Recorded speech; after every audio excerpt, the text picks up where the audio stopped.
Bienvenidos nuevamente. En esta ocasión trataremos del proceso de enfermería en situaciones de shock circulatorio. Primero, pues vamos a hacer una pequeña revisión de la definición de lo que es el shock circulatorio para poder entender qué le pasa a nuestro paciente.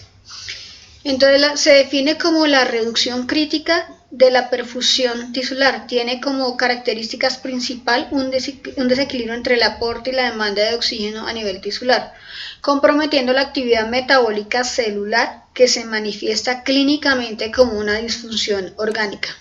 Hablemos de los componentes de perfusión tisular. El más importante, el corazón. Recordemos que es la bomba que inyecta la sangre a todo el sistema vascular. Se puede ver alterado en caso de infartos agudos de miocardio o trauma directo, sobre todo por herida cortopunzante, que es la que vemos más comúnmente hoy en día. La otra parte es el mantenimiento del flujo, que pues hace referencia a la permeabilidad que tienen los vasos y la facilidad con que fluye a través de todo el sistema circulatorio. El volumen intravascular, ya vemos, es la famosa precarga, es la cantidad de volumen que llega finalmente a la aurícula derecha y que posteriormente haya sido oxigenada, será expulsada para oxigenar y llevar nutrientes a todo el sistema. La resistencia del circuito vascular, ¿de qué depende? Cuando hablamos de resistencia del circuito vascular estamos hablando de la presión arterial, y aquí nos referimos a la presión arterial media, que debe estar entre 65 y 100 de Dios para mantener la resistencia y que llegue la suficiente sangre a la cavidad derecha y llegue una apropiada precarga.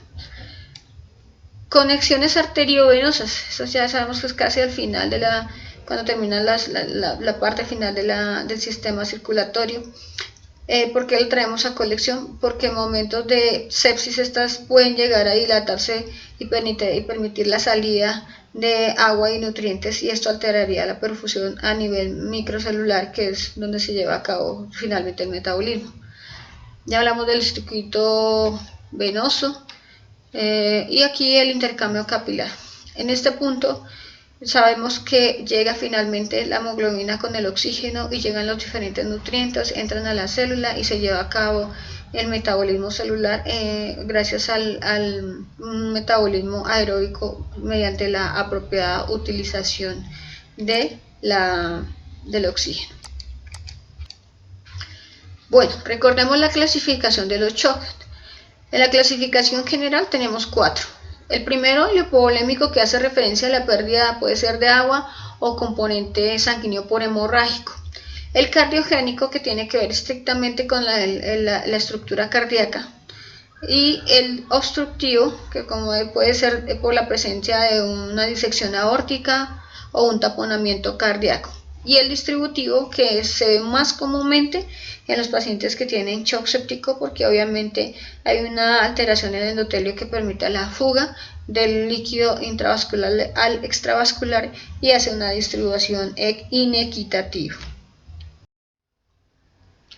Bueno, quise traerles un CIMAP o un mapa mental de los mediadores del shock para entender por qué los pacientes que tenemos en cuidado intensivo a veces se ponen tan graves y uno dice, pero ¿por qué no responden a la noradrenalina? ¿Por qué están tan hipotensos? ¿Por qué están tan fríos?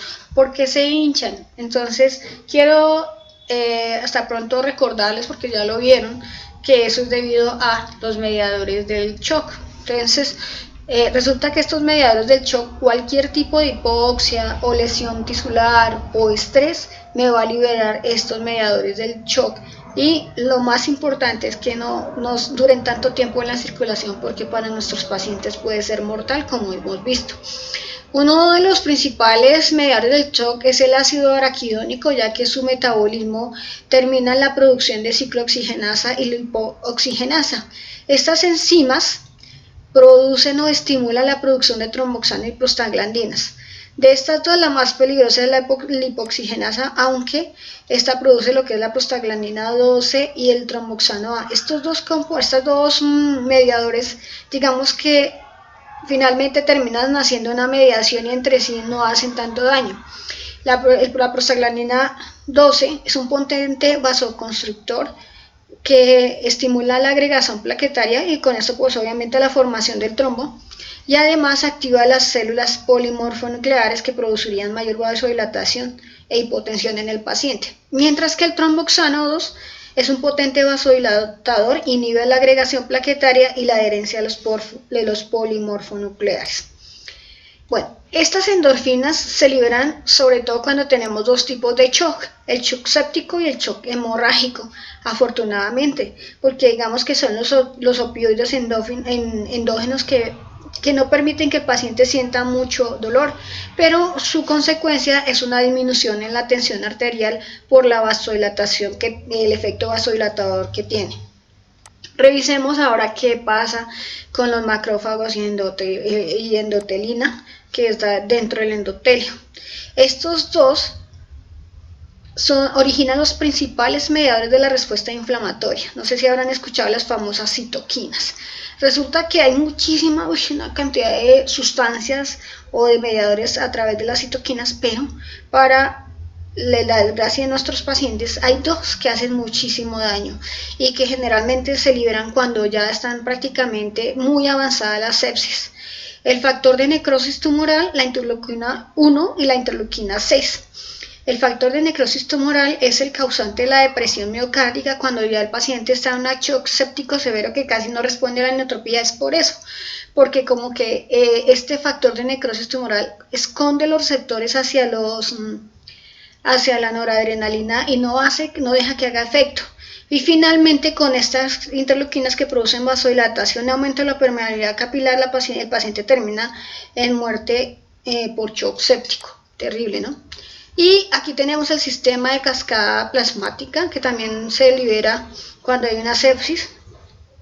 ¿Por qué? Porque activa los neutrófilos y a su vez, los neutrófilos, recordemos que nuestro leucocito que nos defiende se come las bacterias, ataca a las bacterias y él mismo los destruye, mientras que los macrófagos lo que hace es fagocitarlos y exponer para que se produzcan los anticuerpos. Esta cascada aumenta la permeabilidad microvascular, entonces quiero que sumen todos los anteriores, nos aumentan la permeabilidad microvascular para hacer una conclusión.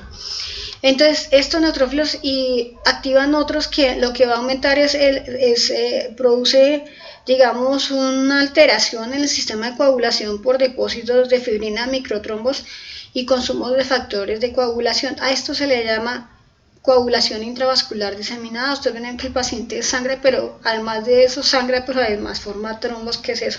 Esto también se puede desencadenar en shocks sépticos de anafilaxia severo. Por eso es que cuando hacen los shocks por anafilaxis puede producir la muerte del paciente, porque pues ya miramos más adelantico, el efecto es a nivel cardíaco, pulmonar y circulatorio. Nuestras famosas bacterias, las toxinas bacterianas. Lastimosamente en los hospitales, ¿qué pasa? Que nuestros gérmenes son gram negativos la mayoría de las veces y son multiresistentes, y resulta que estos gérmenes tienen lipolisacáridos, que son componentes de la pared bacteriana, y otros como endotoxinas y peptidoglucanos y exotoxinas que van a producir. Estos componentes van a producir un aumento de la permeabilidad capilar, paso del líquido intracelular al espacio extracelular, vasodilatación e hipotensión. Nos falta analizar hasta pronto lo último, los neutrófilos, que es un mediador principal de la parte, cuando ya dijimos que estos se liberan cuando es invadido el cuerpo por bacterias, aunque muchas veces también puede estar estimulada su liberación cuando, por ejemplo, hay traumas y hay liberación de tejido muerto. Entonces ese es el mediador principal y lastimosamente nos libera proteasas, radicales libres y enzimas que lo que van a hacer es terminar con daño celular, aumentarían el daño celular. Entonces, hasta el momento hemos tenido varias características que quiero que las tengan en cuenta. Lo último que vamos a ver es el shock inmunológico. Recuérdense que el shock inmunológico es cuando una persona es alérgica, entonces que se activan las células o los leucocitos, que hacen parte los basófilos, los mastocitos y los eosinófilos, que son de nuestra respuesta, los leucocitos que digamos se aumenta cuando tenemos alergia y muchas veces son los causantes de que el paciente, no muchas veces, realmente son los causantes de que el paciente cuando es alérgico haga un shock anafiláctico. Pero ¿por qué dicen por qué?